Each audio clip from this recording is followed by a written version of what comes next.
This is part 14 of my progress report so far of my haul out at Reback Island shipyard. You can see the shipyard in the top middle of the photograph. And here's an image of Reback Island itself, which is an island off Langkawi Island, Malaysia. And here is an image, a Google image of my boat where the blue dot is on the hard stand within the shipyard. If you've been watching my videos, you know the difficulties and process so far. So the boat was ready for painting on the copper coat.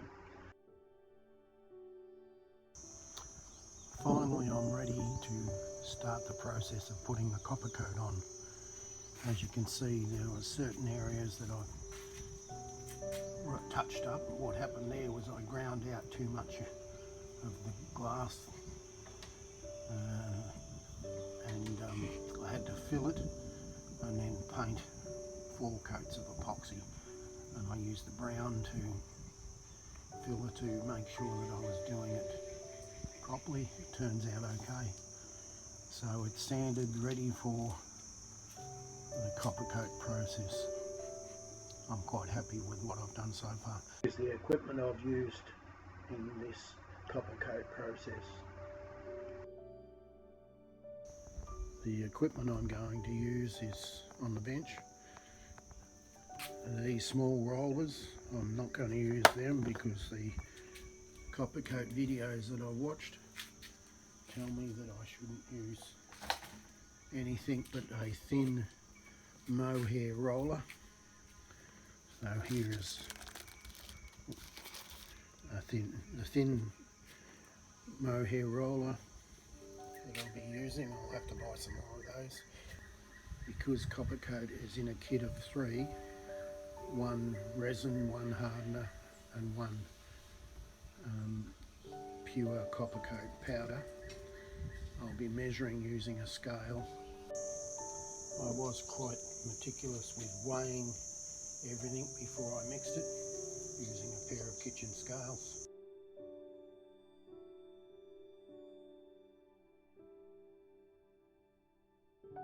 So we're going to do a test case on the rudder.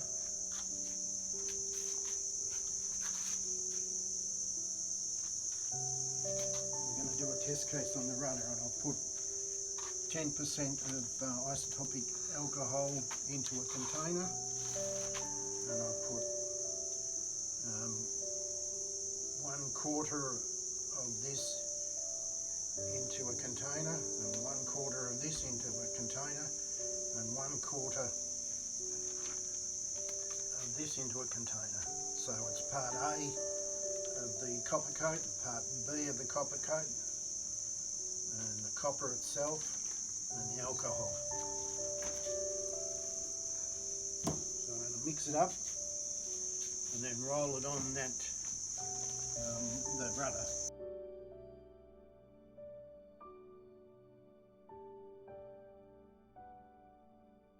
I put parts A and B of the copper coat kit into a small cup and realised the cup was too small, so I poured it into a larger bowl, and although it looks like I didn't mix it properly, I used alcohol to wash the cup out.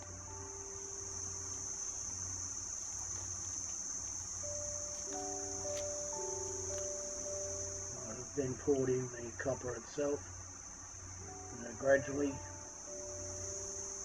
and as I did that I realised that it was too thick to continue to pour, so I put in and rinsed the cups with the isotopic alcohol, and likewise put the alcohol into them, the parts A, B and C, and then I poured in the rest of the copper coat and mixed it up with a drill and paddle, and here I poured it into a tray, and I'm sponging it out to use as much as I can. So then I use the roller to paint the copper coat onto the port rudder, and you can see I'm using some kind of system and not pushing too heavily to try to avoid making streaks. I'm doing the edges, and I continued until I was happy with that side, and then I did the other side, and top and bottom, and then moved on to the starboard rudder, and that was much easier because I could sit down and do it. And you can see that I've got more than one coat on that already. Then I moved on to doing the starboard keel, and after that the port keel. This is one coat of one kit. So this is what was left over. I only got the one coat on before I ran out of the first kit. So you can see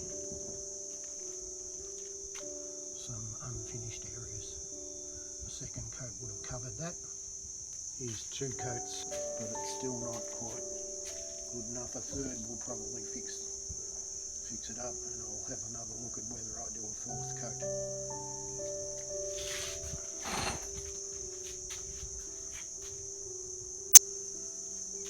This is after two coats of copper coat. Couple of mistakes, but I'm quite happy with the job. So this is the starboard rudder, and it's turned out okay. A little bit of running, but not much, hardly noticeable. This is the rudder that I had repaired with 4 coats of copper coat on it, and it turned out really well. Then my wife and I began painting the holes with the copper coat, and it turned out that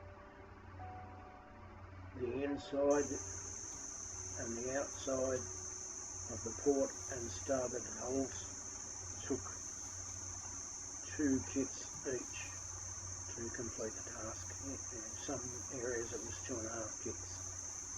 But you see that I rolled on vertical strokes, and then I've done diagonal strokes across areas. I tried to do larger areas, but it didn't work out that well. Now I'm doing vertical strokes again, but we're using a light pressure on the roller.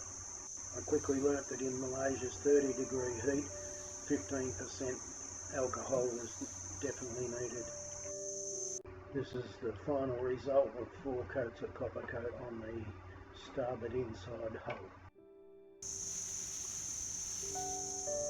4 coats of copper coat in one morning on one side of the hull. I did it myself along with my wife. I had to use 15% alcohol, recommended by the supplier, and when I got to the final coat it was about midday, and it dried out, and this is where I started to have some copper streaking because it became too thick. But other than that, it's a great finish for an amateur.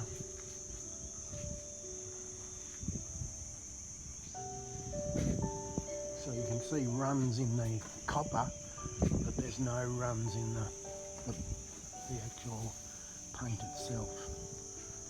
My problem, you'll see two different colours of copper coat. One batch was dark cooking chocolate, and the rest was similar to eating milk chocolate.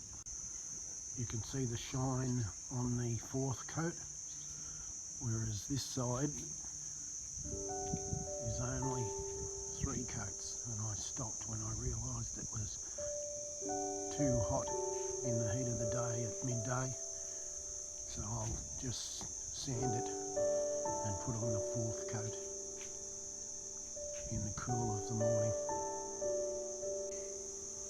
For those that are interested, I read all about using primers and I decided against it.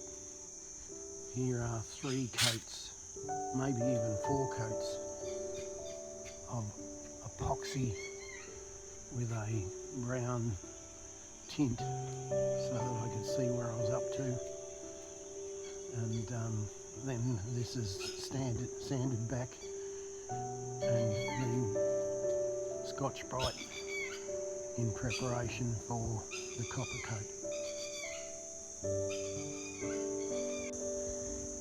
Here's an example of the darker milk chocolate and then touching up underneath the rail with the lighter coloured. You got to remember that once it's been in the water a while it turns green. That won't be an issue.